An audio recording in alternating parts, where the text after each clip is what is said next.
See, when all of you are comfortable, then tell me. Hindi में बोलिएगा।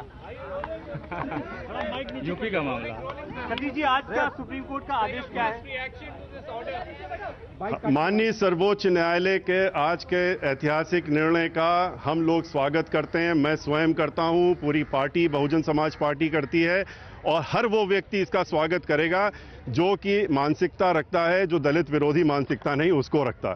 और आज न्याय मिला है। पिछले 9 वर्षों से 10 वर्षों से एक गलत एफआईआर सीबीआई ने दर्ज किया था और दर्ज करके उसकी बेसिस में उन्होंने सारे 10 साल के इनकम टैक्स के केसेस रीओपन किए, सुश्री मायावती जी के और उनके रिश्तेदारों के, घर वालों के।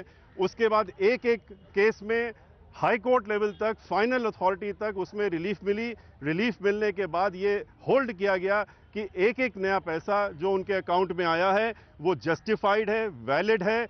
इसको हाई कोर्ट ने भी अपहोल्ड किया। उसके बाद हम लोगों ने प्रेयर की सीबीआई से कि आप अपनी अब डीए केस जब नहीं बनता है तो उसको विड्रॉ कर लीजिए, लेकिन उसको सीबीआई ने नहीं विड्रॉ किया क्योंकि सीबीआई ने सारी प्रोसीडिंग स्टार्ट की थी मैलाफाइडी तरीके से, गवर्नमेंट के प्रेशर में।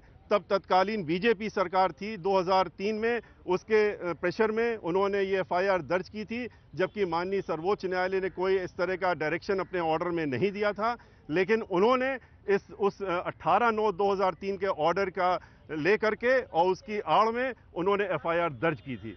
और आज माननीय सर्वोच्च न्यायालय ने ये होल्ड कर दिया कि जहां तक एफआईआर जो इन्होंने दर्ज की थी 18/9/2003 के बाद 5 अक्टूबर 2004 को डिसप्रोपोर्शनेट 2003 को डिसप्रोपोर्शनेट एसेट्स केस के बारे में, वो इलीगल थी, विदाउट जुरिसडिक्शन थी। सारा इन्वेस्टिगेशन जो उन्होंने उसकी बेसिस में करने की कोशिश की वो भी इलीगल था, विदाउट जुरिसडिक्शन था। माननीय सर्वोच्च न्यायालय ने अपने निर्णय में इनकम टैक्स द्वारा जो बार बार ऑर्डर्स पास हुए, अलग अलग सालों के बारे में ऑर्डर्स पास हुए, उच्च न्यायालय तक पास हुए, दिल्ली उच्च न्यायालय, उनका भी जिक्र किया।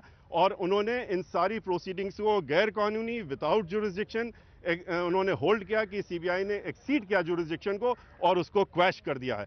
और आज 9 वर्षों बाद न्याय मिला है। मीडिया हो, चाहे पॉलिटिकल पार्टीज हो, अपोजिट पार्टीज हो, पिछले 9 वर्षों से 10 वर्षों से एक ही चीज कहते रहे हैं कि भ्रष्टाचार भ्रष्टाचार। डीए केस और सुश्री मायावती जी ने भ्रष्टाचार किया, ताज कॉरिडोर में भ्रष्टाचार हुआ और उनका डीए केस के बारे में बैठ करके इस तरह की वार्ता करते रहते थे। आज ऐसे सभी लोगों को जो इस तरह की बात पिछले 10 वर्षों से मानहानि करते हुए चले आ रहे हैं, आज इसका जवाब उनको मिला है। और जो मानहानि हुई है इन 9 वर्षों में इस तरीके से पब्लिक मीटिंग्स में, मीडिया के थ्रू और पॉलिटिकल पार्टीज के द्वारा, उसका कोई भरपाई नहीं हो सकती, उसका कोई कॉम्पनसेशन नहीं हो सकता। लेकिन आज कम से कम इस बात की राहत है कि आज इस बात का है कि माननीय सर्वोच्च न्यायालय ने अंततः, जो इस देश की सर्वोच्चतम न्यायालय है, उसने बात को हमारी माना और मान करके उन्होंने उसको सही ठहराया और ये कहा, आज होल्ड किया कि इनके साथ में ज्यादती हुई है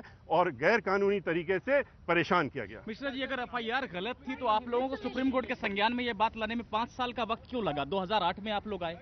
आपको ये मालूम होना चाहिए कि इनकम टैक्स के 10 साल के केसेस खोले थे उन्होंने। इनकम टैक्स की प्रोसीडिंग्स होती रही।